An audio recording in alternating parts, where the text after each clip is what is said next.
얼마 전 리버사이드 대학의 연구팀은 제임스 웹 망원경으로 외계인을 찾을 새로운 아이디어를 제시를 했으며 이 내용은 아스트로피지컬 저널에 게시가 되었습니다.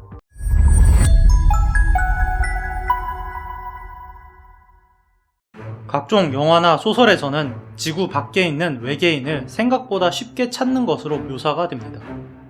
일반적으로 전파 신호를 받거나 양방향 통신을 하는 방식으로 말이죠. 하지만 현실적으로 우리가 사용하는 모든 종류의 전파는 전자기파의 일부이기 때문에 결국에는 빛의 일종입니다. 그리고 태양만 해도 겨우 1초 만에 인류가 수백 년 동안 만들어낸 모든 에너지보다도 훨씬 많은 에너지를 생성하고 이 에너지는 전자기파 형태로 우주로 나가게 되죠.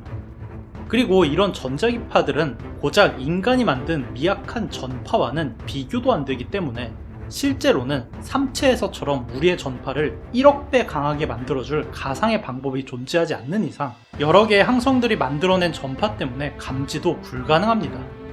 이런 이유로 오히려 가장 현실적인 외계 문명을 찾는 방법은 그들과 직접 통신을 하는 것보다 외계 행성에서 문명의 신호를 찾아내는 것입니다.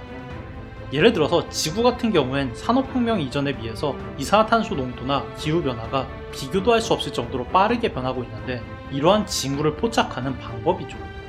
문제는 외계 행성을 직접 보는 것도 불가능하고 더 중요한 건 생명이 없다면 이산화탄소 수치는 원래 높은 게 정상이라는 것입니다. 산소의 높은 화학결합 때문에 산소가 존재하는 이상 기본적으로 모두 다 산화되기 때문이고 광합성 생명체가 없다면 기본적으로 이 산소는 이산화탄소 형태로 존재하는 게 정상이기 때문이죠. 거기에다가 아무리 산업혁명으로 대기가 오염된다고 해도 이산화탄소나 산소만큼의 큰 비중의 화학물질이 대기에 포함되기는 어렵기 때문에 산업혁명의 징후로 외계 문명을 찾는다는 것은 불가능하다고 여겨져 오고 있었습니다. 뭐 지금까지는 말이죠. 얼마 전 리버사이드 대학의 연구팀은 제임스 웹 망원경으로 외계인을 찾을 새로운 아이디어를 제시를 했으며 이 내용은 아스트로피지컬 저널에 게시가 되었습니다. 연구팀이 제시한 방법은 기존에 생각했던 것처럼 대기에서 화학물질을 찾는 것이지만 전혀 다르게도 외계 문명이 살고 있는 외계 행성이 아닌 다른 행성에서 찾는다는 신박한 아이디어입니다. 아니 이게 대체 무슨 말인지 의아할 텐데 현재 우리 인류를 보면 달과 화성으로 진출하려고 노력을 하고 있습니다. 그런데 뭐 달은 그렇다고 해도 화성은 우리 지구 생명체들 입장에서는 조금 아쉬운 게 지구와 많은 부분들이 비슷하지만 중력이 낮고 대기압이 너무 낮다는 것입니다. 만약에 화성에 산소 따윈 없다고 해도 대기압만 충분히 높았다고 하더라도 간단한 산소 마스크만으로도 생활이 가능했을 것이기 때문에 많은 아쉬움이 존재하죠. 이러한 화성의 아쉬움 때문에 나온 개념이 바로 테라포밍이라는 개념입니다. 화성의 기압을 인위적으로 높여서 온실효과를 만들고 이를 활용해서 온도를 높이고 표면에 물과 호수와 바다를 만들 수 있다는 개념이죠. 물론 테라포밍을 한다고 해도 중력이 낮고 자기장이 없어서 수백만 년에서 수천만 년이면 다시 원상복구가 되겠지만 당장 지구는 온난화로 수백만 년은커녕 수백 년도 오늘 내일 한다는 점을 생각을 하면 온난화를 일으키면 일으킬수록 오히려 테라포밍이 되는 화성의 환경은 오히려 매력적인 선택지입니다. 참 재밌는 것이 옛날에는 화성에 테라포밍을 해봤자 자기장 때문에 1000만 년 뒤면 대기가 다 사라져서 큰 의미가 없다라고 생각을 했지만 이제 지구가 온난화 문제가 심각해지니까 지구에서는 1000년도 빡세 보이는데 1000만 년이면 엄청나게 해자처럼 보인다는 것이 아이러니합니다. 아무튼 연구팀이 주목한 것은 우리보다 발달한 외계 문명이 존재한다면 그들도 문명의 어느 시점에 주변 행성의 테라포밍에 대한 필요가 발생했을 가능성이 있다는 것입니다. 엔트로피 법칙 때문에 온난화를 막는 것은 어렵지만 온난화를 일으키는 것은 쉽다는 것을 생각하면 산업기술로 고양 행성이 온난화가 되면 당연히 화성처럼 상대적으로 춥고 온난화가 일어나지 않은 행성이 테라포밍의 매력적인 선택지가 되는 것은 물리법칙적으로 너무나도 당연한 이야기죠.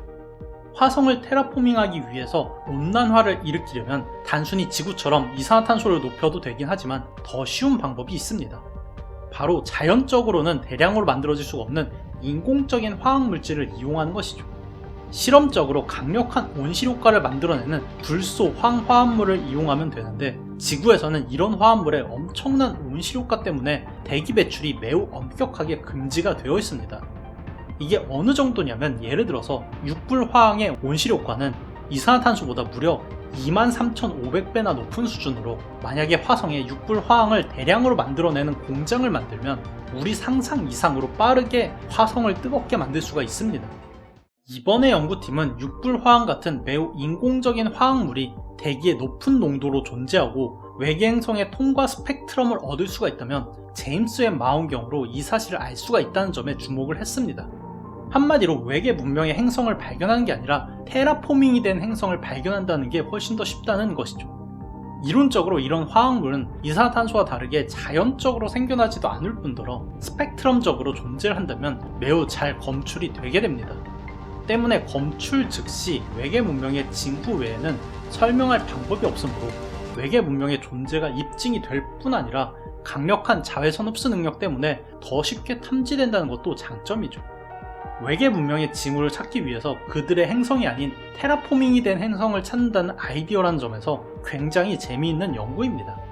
다만 아쉬운 것은 이 모든 것은 외계 문명의 주변에 화성 같은 대기압이 낮고 온도가 낮은 행성이 존재해야 하고 테라포밍이라는 기술이 사실 우리 상상 이상으로 비용과 자원이 많이 든다는 것을 생각하면 이런 행성이 흔하지는 않을 것입니다. 아니 애초에 외계 문명이 우리 은하내에 존재하는지조차 불확실한데 그들이 존재하고 주변에 테라포밍의 후보지가 될 만한 행성이 존재해야 하며 그걸 또 테라포밍을 시도를 해야 하고 그런 행성이 또 마침 제임스 웹 망원경으로 탐지할 수 있는 범위 내에 있어야 한다는 점에서 이런 징후를 찾을 확률은 매우 희박해 보이지만 그래도 이론상 외계 문명의 확실한 증거를 찾을 수 있는 아이디어를 제시했다는 점에서 매우 흥미롭습니다. 그럼 이만.